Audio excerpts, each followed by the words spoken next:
நான் கடற்கரை மணல் மேல் நின்றேன், அப்பொழுது சமுத்திரத்திலிருந்து ஒரு மிருகம் எழும்பி வர கண்டேன். சமுத்திரத்திலிருந்து மிருகம் வருகிறது என்றால் என்ன? சமுத்திரத்திலிருந்து மிருகம் வருதுன்னா என்ன அர்த்தம்? தானியேல் புஸ்தகம் 9ஆம் அதிகாரம் 23 வாசிங்கம்மா. அவன் சொன்னது 4ஆம் மிருகம் பூமியிலே உண்டாகும், 4ஆம் ராஜ்யமாகும். ஏன் இங்க மிருகம் ராஜ்யம்னு சொல்லுதுன்னா 7:3 வாசிங்க. 7:3.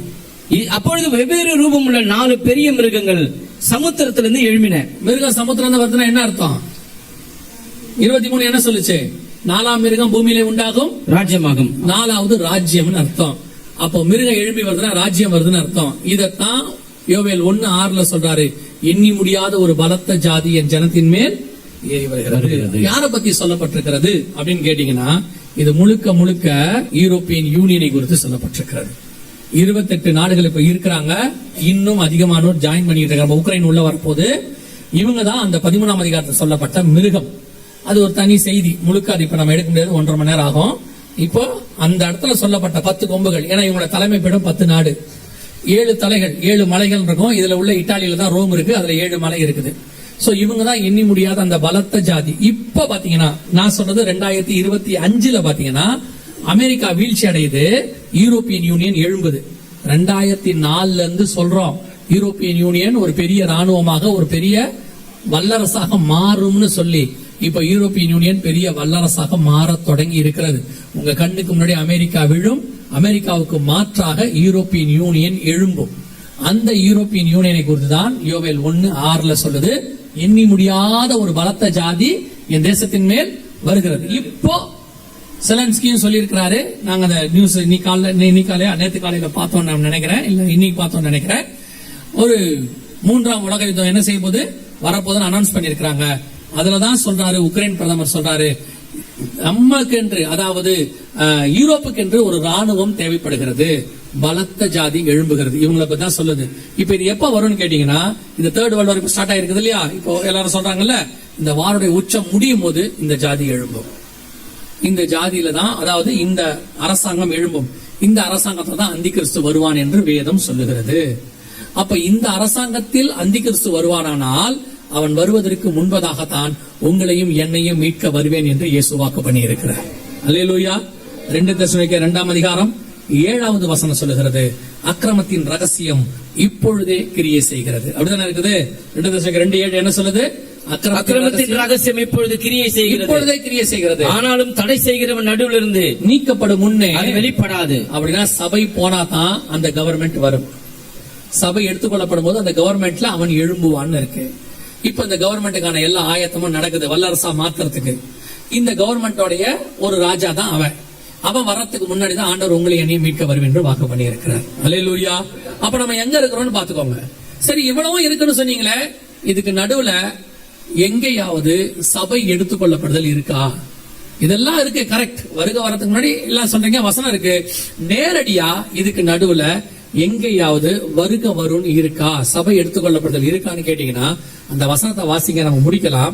யோவேல் புஸ்தகம் 2ஆம் அதிகாரம் 16வது வசனத்தை வாசிங்க. ஜனத்தை கூட்டுங்கள். நல்லா கவனிங்க, அந்த வசனத்தை ஒவ்வொரு வார்த்தையும் கவனிங்க, நல்லா வாசிங்க திருப்பி. ஜனத்தை கூட்டுங்கள், சபையை பரிசுத்தப்படுத்துங்கள், முதியோரை சேருங்கள், பிள்ளைகளையும் பால் உண்கிற குழந்தைகளையும் கூட்டுங்கள், மணவாளன் தன் அறையையும் மணவாட்டி தன் மறைவையும் விட்டு புறப்படுவார்களாக. இந்த மணவாளன் மணவாட்டிங்கிறது யாரை குறிக்கிற வார்த்தை? சபையையும் இயேசுவையும் குறிக்கிற வார்த்தை. பழைய ஏற்பாட்டில் இருக்கு, மறந்துடக்கூடாது. அது முழுக்க முழுக்க புதிய ஏற்பாட்டில் சொல்லப்பட்ட வார்த்தை மணவாட்டிங்கிறது. பவுல் சொல்றாரு கொரிந்தியருக்கு எழுதும்போது 2 கொரிந்தியர் 11:3-4 உங்களை ஒரே புருஷனுக்கு கற்புள்ள கன்னிகையாக ஒப்பு கொடுக்க. வெளிப்படுத்தல் 21:2 சொல்லுது, மணவாட்டி தன் புருஷனுக்காக அலங்கரிக்கப்பட்ட மணவாட்டியை போல. 21 வாசிக்கிறோம், நீ வா ஆட்டுக்குட்டியோட மனைவியாகிய மணவாட்டியை நான் உனக்கு காண்பிக்கிறேன். இது புதிய ஏற்பாட்டுடைய வெளிப்பாடு. புதிய ஏற்பாட்டுல தான் சபைய கர்த்தருக்கு கணவனும் மனைவியுமா எபேசியருக்கு எழுதும்போது சொல்றாரு, உங்க எல்லாருக்கும் தெரிஞ்சது 5ஆம் அதிகாரத்துல, நான் கிறிஸ்துவையும் சபையும் குறித்து சொல்லுகிறேன். இந்த ரகசியம் பெரியது. இந்த மணவாட்டி மணவாளன் கான்செப்ட் நியூ டெஸ்ட்மென்ட் இது. ஆனா யோவேல்ல ஆண்டவர் சொல்லும்போது மணவாளன் தன் அறையையும் மணவாட்டி தன் மறைவையும் விட்டு புறப்படுவார்களாக. எங்க புறப்படணும்? அதான் கேள்வி, எங்க புறப்படணும்? மணவாளனுடைய அறை எது? மணவாளன் அறை எது? வசனம் சொல்லுது, உம்முடைய சத்துருக்களை பாதபடியாக்கி போடும் வரைக்கும் நீர் என்னுடைய வலது பாரசத்தில் உட்காரும். இங்கிலீஷ்ல ஒரு டிரான்ஸ்லேஷன்ல இருக்கு, சாம்பர்னு இருக்கு. அவருடையதான இடத்திலிருந்து புறப்படுகிறார் அப்படின்னு அர்த்தம். எப்படி மணவாளன் புறப்படுற மாதிரி சூரியன் புறப்படுகுதுன்னு சொல்லி பைபிள்ல சங்கீதத்துல வசனத்தை நம்ம வாசிக்கிறோம். அதை அடுத்து இதுக்கு அடுத்து மணவாட்டி தன் மறைவையும் விட்டு, எந்த மறைவு? உன்னத பாட்டு சொல்லுது, கண்மலையின் வெடிப்புகளிலும் சிகரங்களின் மறைவிடங்களிலும் தங்கி இருக்கிற என் புறாவே உன் முகரூபத்தை காண்பி. இப்ப நம்ம எங்க மறைஞ்சிருக்கிறோம்? கண்மலையின் வெடிப்பு. கண்மலைனா இயேசு, வெடிப்புனா அடிக்கப்பட்டார். அடிக்கப்பட்ட இயேசு கிறிஸ்துவனுடைய புதிய ஏற்பாட்டு பிரமாணத்துக்குள் சபை மறைஞ்சிருக்கிறது. மணவாளன் தன் அறையையும் மணவாட்டி தன் மறைவையும் விட்டு புறப்படுவார்களாக. யோவேல்ல இருக்கு, நியூ டெஸ்ட்மென்ட்ல இல்ல. ரகசிய வருகை இருக்குதா, சபை எடுத்துக்கொள்ளப்படுது இருக்குதா, ஆண்டவர் சபையை கூட்டிட்டு பரலோகத்துக்கு போவாரான்னு கேட்கறவங்களுக்கு வசனத்தை அண்டர்லைன் பண்ணி வச்சுக்கோங்க. மணவாளன் தன் அறையையும், அதுலயும் அந்த வசனத்தை என்ன அழகா சொல்றாரு பாருங்க, ஜனத்தை கூட்டுங்கள், சபையை பரிசுத்தப்படுத்துங்கள். நேரடி வசனம். இயேசு சபையை எடுத்துக்கொண்டு பரலோகத்துக்கு போக போகிறார் என்பதற்கான நேரடி வசனம். இப்போ இந்த ராஜ்யம் எழும்புகிற காலகட்டம் வந்துருச்சு. இதுக்கு அடுத்துதான் கர்த்தர் சொல்றாரு புறப்பட போறாங்கன்னு சொல்றாரு. இன்னும் கர்த்தருடைய நாள் வரல. 3ஆம் அதிகாரத்துல தான் கர்த்தருடைய நாளை பத்தியே பேசுறாங்க. கர்த்தருடைய நாள்னா நியாய தீர்ப்பு. அதுக்கு முன்னாடியே இங்க இருக்கு. அதுக்கு முன்னாடியே மணவாட்டி புறப்படணும். இப்ப நமக்கு இருக்கிற நேரம் என்னன்னா, 1ஆம் அதிகாரம் 6ஆம் வசனத்துல சொல்லப்பட்ட சபை அந்த ராஜ்யம் எழும்புற இடத்துக்கு வந்துருச்சு. அனௌன்ஸ் பண்ணிட்டாங்க, நமக்குன்னு ஒரு ராணுவம் வேணும், நம்ம வல்லரசா மாறணும்னு. இந்த காலகட்டத்தில் இவைகள் சம்பவிக்கும் போதுதான் மணவாளன் வந்து மணவாட்டியை கூட்டிட்டு போக போறாருன்னு வசனம் சொல்லுது. அல்லேலூயா. அப்ப நம்ம எவ்வளவு நெருக்கத்துல இருக்கு பாருங்க, சபை எடுத்துக்கொள்ளப்படுதல் எவ்வளவு கிட்ட இருக்குன்னு பாருங்க. சரி, இப்ப நம்ம என்ன செய்யணும் அதை மட்டும் சொல்லிட்டு முடிக்கிறேன். திருப்பி அதே வசனத்தை வாசிங்க, 2:16. ஜனத்தை கூட்டுங்கள், சபையை கூட்டுங்கள். இப்ப உங்களை கூட்டியாச்சு. என்ன பண்ணியாச்சு? கூட்டியாச்சு. ஃபர்ஸ்ட் பார்ட் முடிஞ்சிருச்சு. இப்ப எதுக்கு உங்களை கூட்டினாங்க?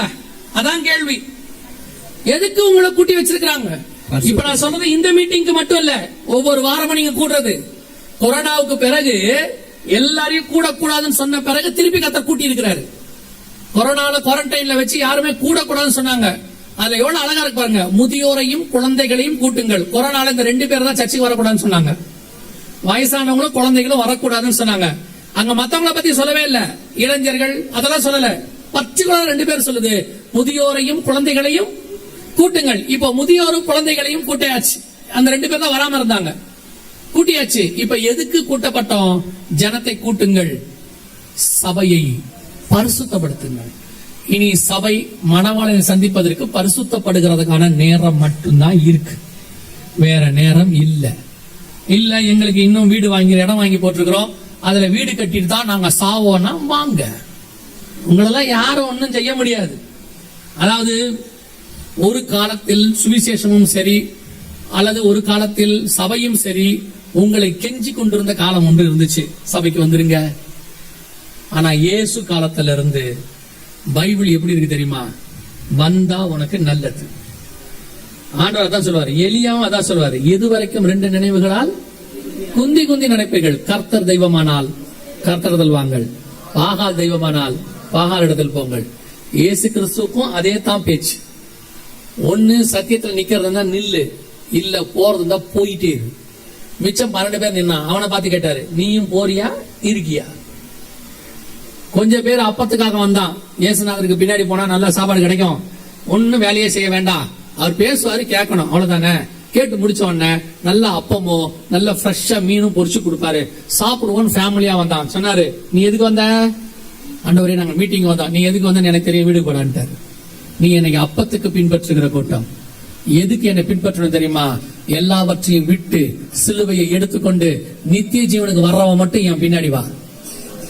இதுவே அந்த வாலிபன் வந்து நம்மளை கேட்டிருந்தான்னு வச்சுக்கோங்க, நித்திய ஜீவனை சுதந்திரிக்க என்ன செய்ய வேண்டும் போதகரே அப்படின்னா, நாளையில இருந்து சர்ச்சுக்கு வந்துருங்க. அங்க நம்ம பிரதர் ஒருத்தர் இருப்பாரு, அவர்கிட்ட உங்க பேரை எழுதி கொடுத்துருங்க. நாங்க ஹவுஸ் விசிட்டிங் வரோம், உங்களை நல்லபடியா பாத்துக்கிறோம், மாசம் மாசம் தசமாங்க காணிக்க கரெக்டா கொடுத்துருங்க. இதுவே என்ன மாதிரி எவாஞ்சலிஸ்டா வந்தா என்ன பண்ணிருப்போம்? பிரதர் உங்க போன் நம்பர் கொடுத்துருங்க, டெய்லி காலையில வாக்குதத்தை அனுப்பிடுவோம். நீ வாழாகாம தலையாவாய், கர்த்தர் உன்னை பலுகி பெருக பண்ணுவார். யாரு? பணக்கார வாலிபா வந்திருந்தானா போட்டு வருஷத்துக்கு ஒரு கேலண்டர் அனுப்பி வாக்குத்தத்த அட்டை அனுப்பி மாசத்துக்கு ஒரு தடவை அவரை போய் விசிட் பண்ணி, டோன்ட் வரி பிரதர், இந்த பணத்தை கத்தர் ஏன் உங்களுக்கு கொடுத்தாரு தெரியுமா? உங்களை தேடி வருகிற ஊழியக்காரர்களுக்கு கொடுக்கும்படி கத்தர் கொடுத்திருக்கிறார். ஹல்லேலூயா. சொல்லிருப்போம்ல, ஏசுனவர் சொன்னாரு, எல்லாத்தையும் வித்து கொடுத்துட்டு பின்னாடி வரதா வா. ஏன்? நீ கேட்டது நித்திய ஜீவன். நித்திய ஜீவனை சுதந்திரிக்கணும்னா இதுதான் செய்தி, இதுதான் சத்தியம். நீ பரிசுத்தம் இல்லாமல் தேவனை தரிசிக்க முடியாது. எப்படி இருந்தாலும் சர்ச்சைக்கு வந்தா போதும், எப்படி இருந்தாலும் கூட்டத்தில் இருந்தா போதும், கத்தர் உன்னை ஆசீர்வதிப்பாரு. நீ என்ன பாவம் பண்ணாலும் கத்தர் கிருபை உள்ளவன பரலோகத்துல சேர்த்துப்பாரு. சொல்றவனும் போக மாட்டான், நீயும் போக மாட்டேன். அதான் உண்மை. இப்படி இருந்தாதான் போக முடியும் பைபிள் சொல்லுது. அப்படி இருந்தாதான் போக முடியும். எப்படி இருந்தாலும் பரலோகத்துக்கு போலான்னு பைபிள் சொல்லவே இல்லை ஒரு இடத்துல கூட. நான் சொன்ன வார்த்தைகளை கேட்டு அதன்படி செய்கிறவன் எவனோ. ரொம்ப அழகா இருக்கும் வெளிப்படுத்தின விசேஷம் 21ஆம் அதிகாரம் 27ஆம் வசனத்துல வாசிச்சு பாருங்க. தீட்டுள்ளதும் அருவருப்பையும் பொய்யையும் நடப்பிக்கிறதும் ஆகிய ஒன்றும் அதில் பிரவேசிப்பதில்லை. அந்த வார்த்தையை ரொம்ப ஈஸியா கடந்து போயிட்டீங்க. தீட்டுள்ளதும் அருவருப்பையும் பொய்யையும் நடப்பிக்கிறதும் ஆகிய ஒன்றும் not even a single one, ஒன்றும் அதில் பிரவேசிப்பதில்லை. அப்படி இருந்தா அட்ஜஸ்ட் பண்ணிடுவாரு, இப்படி இருந்தா அட்ஜஸ்ட் பண்ணிடுவாரு, கிருபை உள்ளவர் ஆண்டவர், அதெல்லாம் பார்த்து தட்டி கிட்டி கூட்டிட்டு போயிடுவாரு. அதெல்லாம் நடக்காத மகனே. இப்படி இருந்தாதான் போக முடியும் இருக்கு. நான் சொன்னதெல்லாம் வசனம். நீங்க எனக்கு எதிராக பேசினா எனக்கு எதிராக தான் பேச முடியும், வசனத்துக்கு எதிராக பேசவே முடியாது. பிரதர் எம்டி சார் ஓவரா பேசுறாங்க சொல்லிட்டு வேணா போ, ஆனா வசனத்துக்கு அகைன்ஸ்டா நீ பேசிடாத, உனக்கு தான் கஷ்டம். பரிசுத்தம் உள்ளவன் இன்னும் பரிசுத்தமாகட்டும், நீதி செய்கிறவன். ஏன்னா நீங்க நான் சந்திக்க போகிறது நீதியின் தேவன், பரிசுத்தத்தின் தேவன், ஒருவரும் சேரக்கூடாத ஒளியிலே வாசம் பண்ணக்கூடிய தேவன். கடைசி நிமிஷத்துல நிக்கிறோம், கத்தர் கூட்டி சேர்த்துட்டாரு. இனி சபை பரிசுத்தம் ஆவதற்கான நேரம் மட்டும்தான் இருக்கு. உச்சன் தலை முதல் உள்ளம் கால் வரைக்கும் சுத்திகரிக்கப்படணும். ராஜாவுக்கு ஏற்ற மனவாட்டியா மாறணும். எப்படி இருந்தாலும் போலான்றதெல்லாம் கிடையாது. இப்படி இருந்தாதான் போக முடியும். இயேசு வெகு சீக்கிரத்தில் வரப்போ